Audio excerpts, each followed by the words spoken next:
दोस्तों नमस्कार। इंडिया बहुत ज्यादा सेंसिटिव है कुछ चीजों के ऊपर, स्पेशली पाकिस्तान को लेकर के। जब इंडोनेशियन प्रेसिडेंट ने यूएन के अंदर अपनी स्पीच दी, प्रवर सुवांद्यम, तो स्पीच के एंड में उन्होंने कहा ओम शांति, क्योंकि इंडोनेशिया के अंदर एक टाइम पे हिंदू राज था और वहां पे भी हिंदुओं की इज्जत आजकल।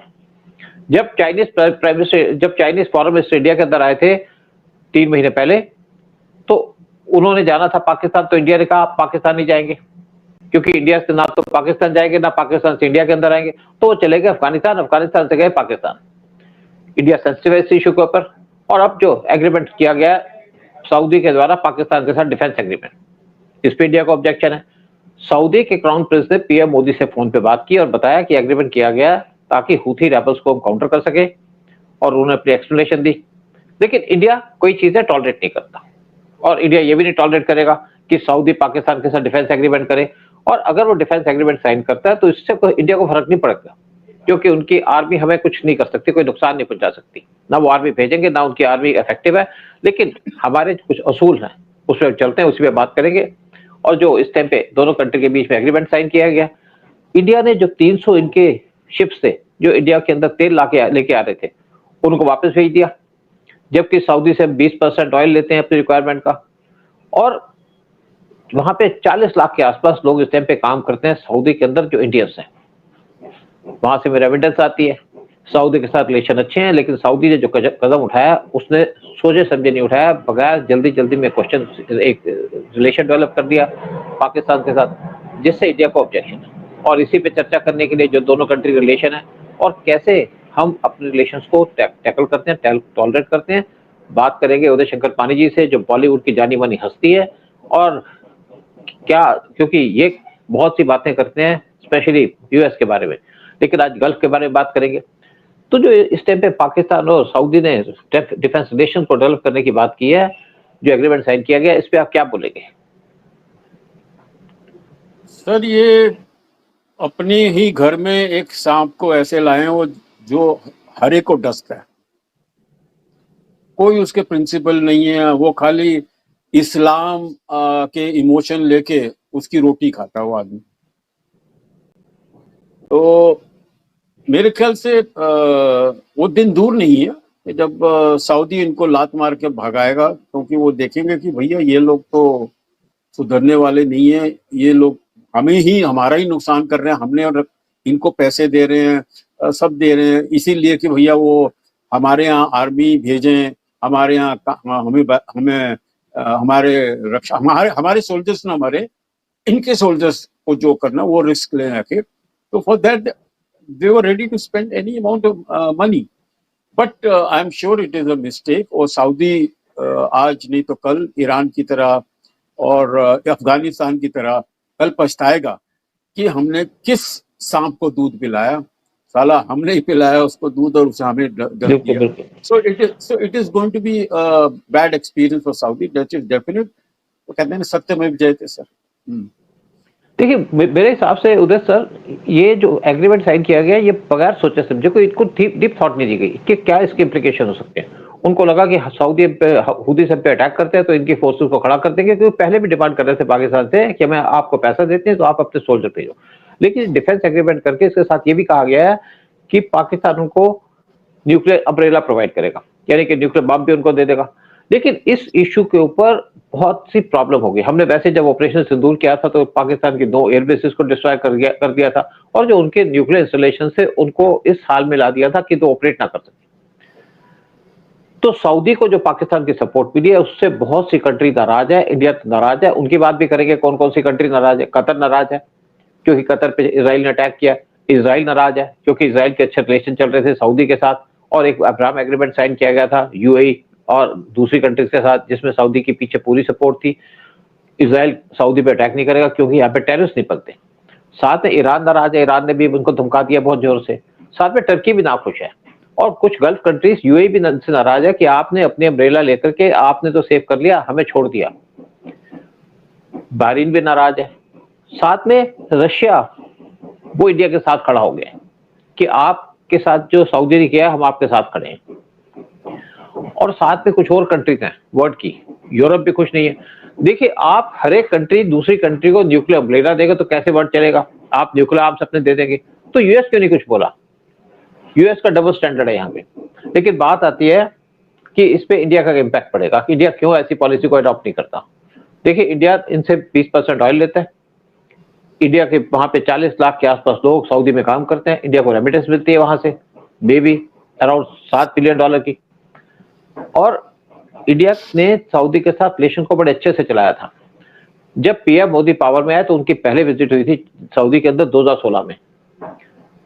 फिर जब एक अमेरिकन जर्नलिस्ट को तुर्की के अंदर सऊदी ने मारा था, तो उस टाइम पे यूएस ने, ट्रंप ने इनको ब्लैकलिस्ट कर दिया था और बहुत धमकाया था। जब एक G20 की समिट हुई थी अर्जेंटीना के अंदर 2018 में, तो सऊदी के क्राउन प्रिंस को कोने में खड़ा कर दिया था और इनसे कोई बात भी नहीं की। तो उस टाइम पे PM Modi Saudi crown Prince से मिलने उनके घर पे गए और उनसे 35-35 मिनट तक बात की और तब दोनों कंट्री के रिलेशन अच्छे हुए। पीएम मोदी को सऊदी ने अपना हाईएस्ट अवार्ड दिया। जब सऊदी प्रॉब्लम में था तो पीएम मोदी उनसे मिलने गए, उनको सपोर्ट की। लेकिन अब सऊदी ने पाकिस्तान के साथ डिफेंस एग्रीमेंट किया है, उससे इंडिया नाखुश है और इंडिया ने इनके 300, जैसे मैंने कहा, शिप्स जो आ रहे थे यहाँ पे ऑयल लेकर के, उनको वापस भेज दिया, पोर्ट में आने नहीं दिया। साथ में इंडिया ने कहा कि हम सऊदी से कोई ऑयल नहीं लेंगे। अगर इंडिया सऊदी से ऑयल नहीं लेगा तो सऊदी का ऑयल की जो इनकम होती है वो खराब हो जाएगी। इवन सऊदी इस टाइम पे शिफ्ट करने की कोशिश कर रहा है ऑयल से दूसरे फील्ड के अंदर, और इंडिया को उसको इंडिया की बहुत ज्यादा जरूरत है। तो इंडिया ने कह दिया कि भाई आप जो एग्रीमेंट जब तक कैंसिल नहीं करेंगे तब तक हम आपके साथ कोई डील नहीं करेंगे। और आज देखिए, जैसे लोग सोचते थे कि हम डरते हैं सऊदी से क्योंकि ऑयल देता है और हमारे लोग वहां पे काम करते हैं, सऊदी उनको निकाल देगा। इंडिया ने कहा जो भी आपने करना कर लो। जब हम ट्रंप की परवाह नहीं करते तो सऊदी क्या परवाह करेंगे? तो सऊदी कॉन्फ्रेंस इस टाइम पे काफी घबराहट में है। उनको समझ नहीं आ रहा क्या करें। पीएम मोदी से बात की, पीएम मोदी ने उनको डायरेक्ट कह दिया कि आपका जो एग्रीमेंट है इनवैलिड है, हम इसको सपोर्ट वो नहीं करेंगे। जब इंडिया पे अटैक होगा तो सऊदी पाकिस्तान के साथ खड़ा होगा, फर्क नहीं पड़ता। क्योंकि पाकिस्तान को तो हमने जिस तरीके से उसके साथ चाइना खड़ा हुआ था, टर्की था, उसको भी हमने किस तरीके से पीटा। तो ऑपरेशन सिंदूर के अंदर, हाँ कुछ कहना चाह रहे हैं आप? ये जो ड्रामा हुआ है सर, आप माने ना माने मेरे साथ, ये दोनों कंट्रीज इसके भागीदारी हो ही नहीं सकते इस ड्रामा के जब तक अमेरिका का आशीर्वाद ना हो।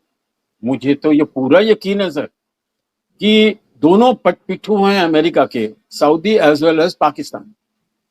तो it has been probably initiated and engineered by America, और ये दोनों का हुआ है। और इनको लग रहा है कि भाई ये इस तरफ हमारे इनका ब्लॉक थोड़ा पावरफुल होगा, अमेरिकन ब्लॉक पावरफुल होगा। So it is been done, but it is going to misfire definitely. ये लॉन्ग टर्म में आप देखेंगे कि ये सऊदी रोएगा इस बात पे कि ये किसको मैंने अपना दोस्त, किसको अपना भाई बोल दिया, और based on this religious sentiments, और पछताएगा। And definitely it's is and China is not going to be happy with this, I am telling you. China भी नाराज है, चाइना भी नाराज है। तो एक ही डेफिनेटली एक ही कंट्री है जो हमारे ट्रम्प भैया हैं, ये उनका कोई ब्रेन वेव है, उसकी वजह से ये हुआ है, which is going to misfire in times to come. देखिए, उधर वर्ल्ड के अंदर जो सबसे ज्यादा ऑयल लेती हैं दो कंट्रीज हैं, चाइना और इंडिया। इंडिया ने इनसे ऑयल लेने की सोच लिया कि हम इनसे ऑयल नहीं लेंगे, तो इंडिया इस टाइम पे शिफ्ट हो रहा है यूएई की तरफ और साथ में रशिया की तरफ। हो सकता है कि चाइना भी इस पे बहुत जल्दी एक्शन ले, और चाइना अगर सऊदी से ऑयल ना लेगा तो सऊदी का ऑयल नहीं बिकेगा, सऊदी दिक्कत में आ जाएगा, फाइनेंशियल ट्रबल में आ जाएगा। दूसरी बात आती है कि सऊदी ने जो पाकिस्तान के साथ डिफेंस एग्रीमेंट किया है, उसके अंदर जो 25,000 पाकिस्तानी सऊदी में काम करेंगे, इनके डिफेंस के फोर्सेस के, हर एक को 3500 रियाल दिए जाएंगे, उनकी गवर्नमेंट को दिए जाएंगे। लेकिन इससे सऊदी को तो फायदा होगा एक हिसाब से, लेकिन लॉन्ग टर्म जैसे आपने कहा बिल्कुल नुकसान होगा। और दूसरी बात है कि ट्रंप तो इंडिया को टारगेट कर ही रहा है। जैसे आपने देखा कि ट्रंप ने हमारे पे सैंक्शंस लगा दी थी, टैरिफ लगा दिया, 25 लगाया, फिर 50% लगा दिया। उसके बाद ट्रंप ने चाबार पोर्ट पे सैंक्शन लगा दी, जो ईरान का चाबार पोर्ट है, ताकि इंडिया ना ईरान से ट्रेड कर सके, ना ईरान के साथ अफगानिस्तान, ना उसके साथ कर सके रशियन रिपब्लिक के साथ। फिर उसने हमारा H-1B वीजा को बंद कर दिया, और सुनने में आ रहा है कि पाक जो यूएस है और ज्यादा जो वीजा देते हैं इंडियन स्टूडेंट्स को, उसको बंद कर रहा है। लेकिन उसके लिए हमें रास्ते खुल चुके हैं। चाइना ने कह दिया हम आपको ई वीजा देंगे, के वीजा देंगे। इस टाइम पे जर्मनी ने भी इन्वाइट कर लिया इंडियन जो यहाँ पे स्टूडेंट्स आएंगे, क्योंकि इंडियन स्टूडेंट्स एजुकेटेड हैं। आईआईटी से पढ़े हैं और इनको हर एक कंट्री चाहती है। और हमारे साथ प्रॉब्लम जो थी, एक जो ब्रेन ड्रेन हो रहा था वो रुक जाएगा, और जो इंडियन कंपनी फॉरेन के अंदर थी वो यहाँ पे शिफ्ट होने की बात कर रही है कि हम इनको शिफ्ट करके इनको एम्प्लॉयमेंट देंगे। और साथ में इनको जो हमारे कंट्री के अंदर डेवलपमेंट का काम था, जैसे हम बहुत से फील्ड में डेवलपमेंट का काम करने जा रहे हैं, हम यहाँ पे चिप्स बनाने की कोशिश कर रहे हैं, और जिसका काम एक्चुअली विक्रम 32 को बनाया भी जा चुका है। तो इंडिया को जरूरत है इस टाइम पे टैलेंट की, डॉक्टर्स की जरूरत है, हमको नर्सेस की जरूरत है, साथ में हमको जरूरत है स्पेशली साइंटिस्ट की, और साथ में हमें जरूरत है टेक्नीशियंस की, यानी कि मैथमेटिशियंस की भी जरूरत है। तो इंडिया उसको देखने के लिए कोशिश कर रहा है किस तरीके से इनको एडजस्ट किया जाए ताकि कोई अमेरिका की तरफ ना देखे। और ये भी खबर आई है कि बहुत से स्टूडेंट जो जाना चाहते थे अमेरिका पढ़ने के लिए, उसकी गिरावट आई है 40% की, यानी कि 40% लोगों ने मना कर दिया कि हम अमेरिका नहीं जाएंगे, कहीं और चले जाएंगे। तो इंडिया के जो लोग हैं वो भी इस टाइम पे पार्टिसिपेट कर रहे हैं, इंडिया पे काम कर रहे हैं, और हमारी गवर्नमेंट इस टाइम पे एक्टिव मोड के अंदर रहती है। हमारी गवर्नमेंट, आपने देखा जिस तरीके से भी यूएस ने टैरिफ लगाया, जो कुछ भी कहा, गवर्नमेंट हमेशा एक्टिव मोड में रहती है। तो गवर्नमेंट इस टाइम पे कोशिश कर रही है कि इन लोगों को इंडिया के अंदर एब्जॉर्ब किया जाए, ब्रेन ड्रेन को खत्म किया जाए। अगर हमारे देखिए, आपको पता होगा कि हमारे न्यूक्लियर साइंटिस्ट का मर्डर किया था यूएस ने, होमी भाभा और विक्रम साराभाई का, और बहुत से और साइंटिस्ट का मर्डर किया था, बहुत से साइंटिस्ट को नुकसान भी पहुंचाया था, बहुत से साइंटिस्ट को तो अपनी कंट्री के अंदर ले गए। तो अब जो इंडियन साइंटिस्ट है फ्यूचर के अंदर, वो अमेरिका जाएंगे ही नहीं। और देखिए, अमेरिका अगर आज प्रोग्रेस कर रहा है तो इंडिया के मदद से कर रहा है। मोस्टली जो यूएस की कंपनियां हैं, उनके जो सीईओ हैं वो इंडियंस हैं। और इस टाइम पे जो आप सऊदी की बात करें, पीएम मोदी जब 2016 में गए थे तो वहां पे पीएम मोदी अपने टेक्निकल लोगों को लेके गए थे, साथ में वहां पे काम स्टार्ट किया था ताकि सऊदी ऑयल को छोड़ करके दूसरे फील्ड के अंदर भी जाए। अगर सऊदी को जरूरत पड़ती है टेक्नीशियंस की तो इंडियन टेक्नीशियंस ही काम करेंगे, और कौन काम करेगा? पाकिस्तान के पास तो टेक्नीशियंस है नहीं। तो उसका इंडिया के बेगर्स है। साथ रिलेशन बेकार। हाँ, और देखिए सऊदी के अंदर प्रॉब्लम भी आ रही थी, वहां पे जो पाकिस्तानी जाते थे वहां पे भीख मांगते थे, और बहुत से पाकिस्तानी को डिपोर्ट किया उन्होंने। लेकिन आज अगर सऊदी, जो इतनी बड़ी मार्केट है इंडिया की, उससे अपने रिश्ते खराब करेगा तो सऊदी का बहुत बड़ा नुकसान होगा, इकोनॉमिक नुकसान होगा, उनका ऑयल बिकना बंद हो जाएगा। और इंडिया ने वैसे भी डिसाइड कर लिया कि वो, अब मैं देख रहा था एक रिपोर्ट देख रहा था कि इंडिया ने डिसाइड किया है कि हम उनको व्हीट और राइस नहीं भेजेंगे। और इंडिया का जो हार्ड एटीट्यूड है इस टाइम पे, इंडिया स्ट्रेट बात करने लग गया है। जब बांग्लादेश के साथ दिक्कत हुई थी तो इंडिया बड़ा सॉफ्ट चल रहा था, मालदीव के साथ हुई थी तब भी इंडिया सॉफ्ट चल रहा था। लेकिन अब जब से अमेरिका और इंडिया का डिस्प्यूट हुआ है या टैरिफ की बात हुई है, इंडिया यूएस के सामने भी खड़ा है, और जो सऊदी काम कर रहा है उसके साथ भी इंडिया इस टाइम पे सऊदी के खिलाफ हो चुका है। और इंडिया के साथ साथ रशिया, इसराइल और चाइना, वो भी साथ आएंगे इंडिया के। रशिया ने तो वैसे भी इनको वार्निंग दे दी है सऊदी को कि आपने जो एग्रीमेंट किया इनवैलिड एग्रीमेंट है। और दूसरी बात देखिए, अगर अपने आप न्यूक्लियर वेपन आप दूसरों को डिस्ट्रीब्यूट करेंगे तो कैसे काम चलेगा?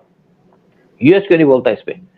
नाटो की बात अलग है कि नाटो का एग्रीमेंट है आपस में कि हमारे न्यूक्लियर वेपन्स हर एक को दिए जाएंगे, हर एक वहां, क्योंकि सब जगह नाटो कंट्रीज के अंदर यूएस के न्यूक्लियर मिसाइल्स लगी हुई हैं। लेकिन उसके बाद तो यूएस किसी को नहीं देता। पाकिस्तान को भी जो न्यूक्लियर वेपन्स दिए यूएस ने दिए हैं ताकि इंडिया को काउंटर कर सके। लेकिन अगर आज पाकिस्तान इस टाइप का एग्रीमेंट करेगा कि हम आपको न्यूक्लियर प्रोटेक्शन देंगे, तो कल बांग्लादेश भी पहुंचेगा कि हम भी आपके साथ खड़े हैं, हमारे साथ भी डिफेंस एग्रीमेंट साइन करो। इंडिया इन सबको डील कर सकता है, इंडिया सबके साथ चल सकता है। लेकिन इस टाइप का जो एग्रीमेंट है जो सऊदी ने किया है, वो कहते हैं, इंडिया कहता है कि हमारी पीठ पे इन्होंने छुरा घोंपा है, तो इंडिया उसके खिलाफ स्ट्रिक्ट एक्शन लेने की कोशिश कर रहा है। सऊदी कोशिश कर रहा था कि हम अपनी कंट्री को ओपन आउट करें, दूसरे रिलीजन को यहाँ पे सिखाएं। वहां पे योगा के इंस्टीट्यूट खुल चुके हैं क्योंकि उसको इंडियन तरीका पसंद आता है। और जैसे मैंने कहा, इंडोनेशिया के जो प्रेसिडेंट है जब यूएन में बोले तो उन्होंने अपना भाषण को खत्म किया हरिओम से, जो सबसे बड़ी मुस्लिम कंट्री है। तो सऊदी ने अपने जो स्कूल के लड़के हैं, लड़कियां हैं, उनको पढ़ाना शुरू कर दिया रामायण और महाभारत। और इवन उन्होंने अपनी मस्जिदों के ऊपर अंदर लाउड स्पीकर बंद कर दिए हैं कि जो सुनना नहीं चाहता आपके सरमन, उसको ना सुनाए जाए। तो वो अपने आप को ओपन आउट कर रहा था। लेकिन इंडिया से इस टाइम पे जो एग्रीमेंट या दुश्मनी लेकर के, जानबूझ के नहीं तो अनजाने में जो दुश्मनी ले ली उसने, उससे सब फर्क पड़ेगा सऊदी को। और इंडिया ने अपने रास्ते चुन लिए हैं। देखिए, पहले हम जो कल ऑयल लेते थे वो लेते थे गल्फ कंट्री से, बाद में हमने उसको शिफ्ट करना शुरू कर दिया बाकी कंट्रीज के साथ। अगर कल इंडिया ईरान से कहे कि हम आपको न्यूक्लियर सपोर्ट देंगे तो कोई क्या कर लेगा? अगर रशिया कह दे कि हम ईरान को न्यूक्लियर सपोर्ट देंगे, हम डिफेंस एग्रीमेंट करेंगे, तो यूएस क्या कर लेगा? अगर चाइना कह दे कि हम ईरान को न्यूक्लियर सपोर्ट देंगे, तो क्या कर लेगा अमेरिका?